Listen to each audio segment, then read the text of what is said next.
seja mal-vindo ao canal Terror Noturno. Meu nome é Lucas e hoje tenho uma história para lhe contar.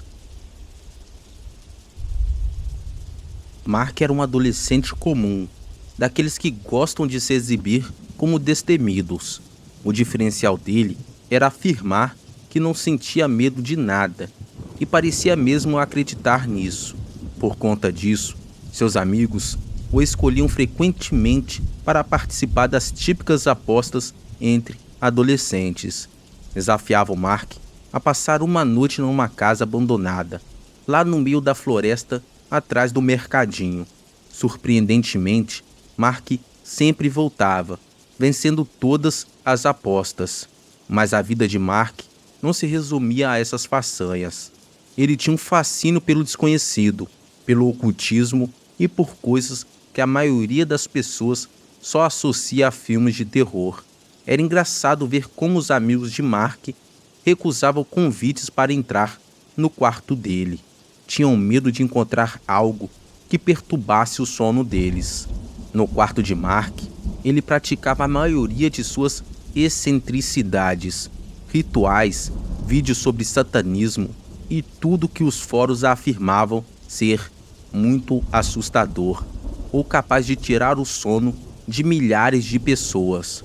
Mark pesquisava tudo que prometia causar medo nele, mas, na maioria das vezes, nem os vídeos mais assustadores, nem os rituais tinham esse efeito sobre ele.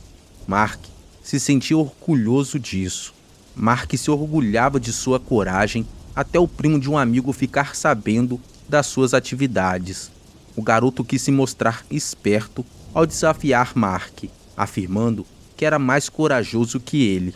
Mark ficou sério e convidou o garoto para conhecer seu quarto.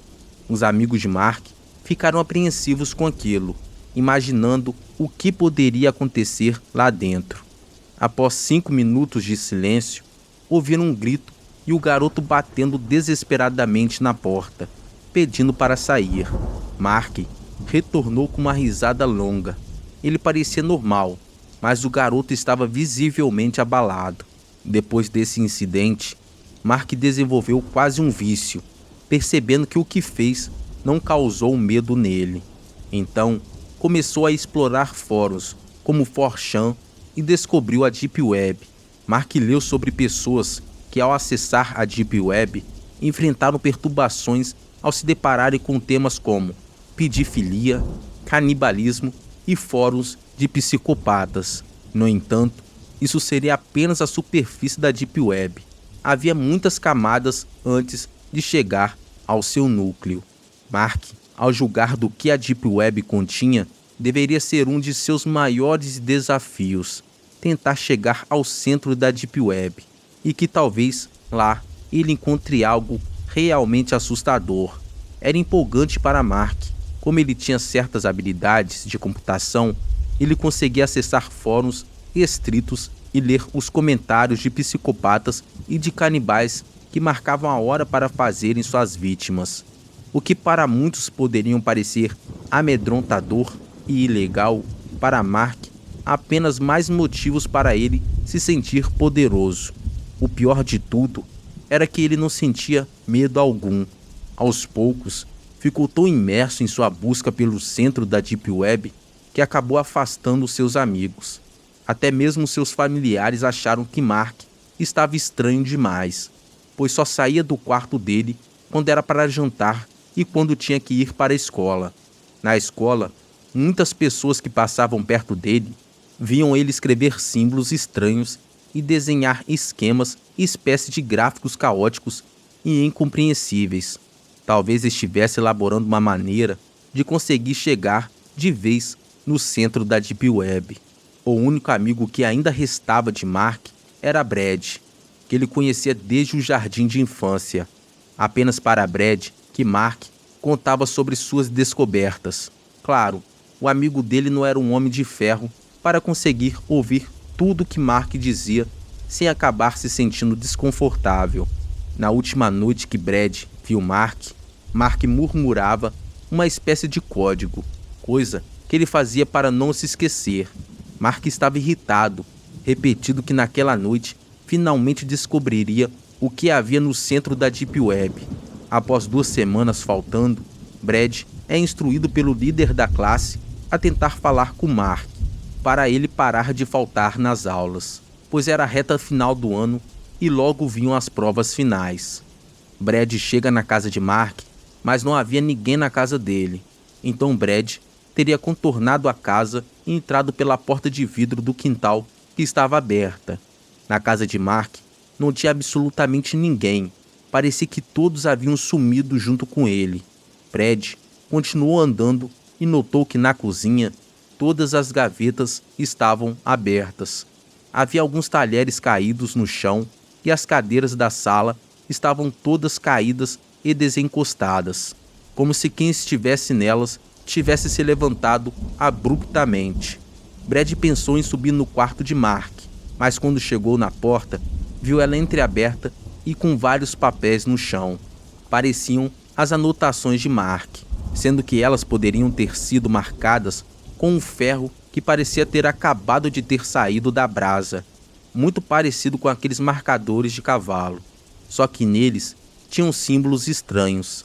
Ainda dava para ler, e Brad notou que aquilo parecia instruções. 1. Carne. 2. Arroz. 3. Velas. 4. Pé de cabra. 5. Vaso. E 6. Giz negro. Brad achou apenas estranho. Foi aí que viu, em um outro papel, o possível lugar onde estaria Mark, a casa abandonada em que ele teria passado uma noite após ter apostado com a turma dele.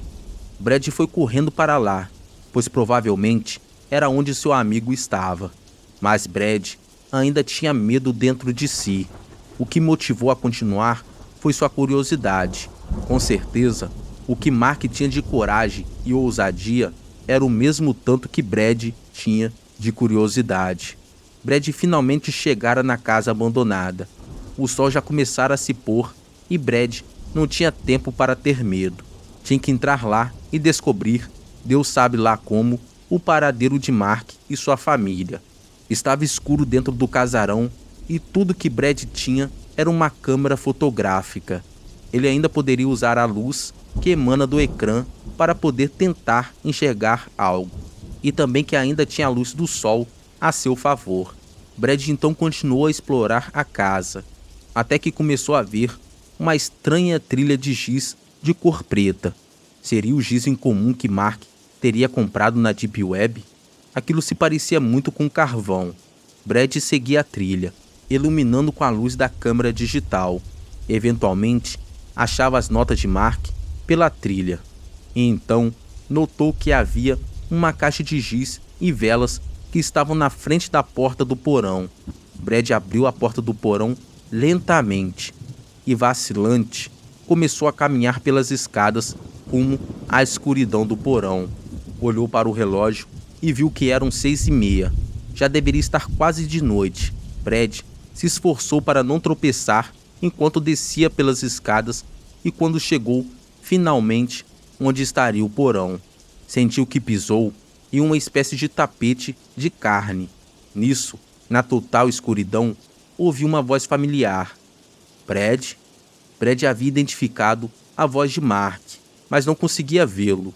Só conseguia ver a luz da tela da câmera. Brad? Sim, posso sentir seu medo, meu amigo. A última frase de Mark fez quase que Brad entrasse em pânico. Seguiu um silêncio, até que finalmente Mark disse: Brad, pode tirar uma foto de eu e minha família? Todos estamos ansiosos para isso. Brad então, sem escolha, empunhou a câmera tremulamente e apertou o botão para tirar a foto. Com o que tinha visto no flash, foi o suficiente para o seu coração disparar. Então ele continuou trêmulo e lentamente olhou para a foto que havia tirado. Brad teve náuseas e deixou lágrimas escaparem. Nisso ele ouviu a voz de Mark ao lado da dele. Você quer saber, Brad? Você quer saber o que encontrei no centro da Deep Web? Brad estava soltando murmúrios e se esforçando para não gritar. Uma maldição, Brad. Uma maldição lançada pelo próprio demônio. Mesmo sabendo que era ele e do que ele poderia achar no centro da Deep Web, eu não estava com medo. Levou pouco tempo para eu entender. Sabe qual era a maldição lançada sobre mim, Brad? Brad continuou quieto em seu canto. A voz de Mark estava mais perto do ouvido dele e parecia mais fria. Eu nunca mais poderia sentir medo, Brad. Por isso, em desespero, comecei a procurar maneiras de sentir medo, mas nada me afetava. Antes, eu achava isso algo bom, mas quando ele começou a me visitar, tudo começou a ficar pior. Ele se aproveitou da minha fraqueza, Brad, e fez eu matar meus parentes e meus amigos. Sim, Brad, toda essa carne que você viu nesse porão é a carne de nossos conhecidos e é hora de você se juntar a eles. Brad começou a gritar de horror, começou a correr e subir as escadas. Então, quando olhou para cima, viu um homem que olhou com seus olhos vermelhos para o rosto de horror de Brad. Ele deu um sorriso e fechou a porta. Ele bateu várias vezes na porta, implorando para que abrissem. Então, ele sentiu algo cortando a barriga dele. Assim, ouviu a voz de Mark. Pronto para conhecer onde os pecadores moram, Brad? Portal de notícias, 12 de outubro de 2007. Hoje a polícia acabou encontrando o corpo de Mark Wills em um casarão abandonado das redondezas de Redville, Montana. O adolescente que estava desaparecido há meses só foi achado após seu amigo Brad Rowan ter desaparecido em uma sexta-feira, um mês atrás. As equipes de busca teriam achado um dos pertences de Brad em uma antiga trilha até o casarão, onde acharam uma trilha de algo que parecia carvão até o porão da casa onde estava o corpo de Mark. O delegado de Redville, Sr. Wilson, declarou que o corpo de Mark foi achado carbonizado e foi achado com um cutelo, junto com o que parecia carne. Havia tanta carne naquele porão que tinha até mesmo na parede. Não sabemos nem quem fez aquilo, pois deveria ser muito sádico ou inumano, acrescentou Wilson. As suspeitas vão para Mark, que agia estranho há alguns dias.